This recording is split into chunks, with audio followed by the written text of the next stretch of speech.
paltar neçədir? Xan kəndində. Hazırsanız başlayaq.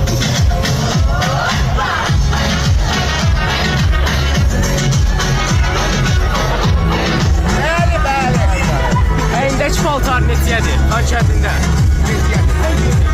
Neçədir bu? Bunun qiyməti 49 manat 99 qəpik. 49 manat 99 qəpik. Bəli. Bu toxtamız neçədir?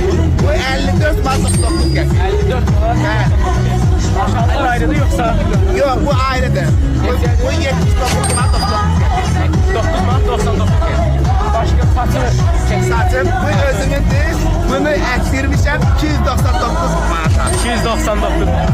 Başqa aksesuarımız var. Aksesuar. Kurtun da deyil.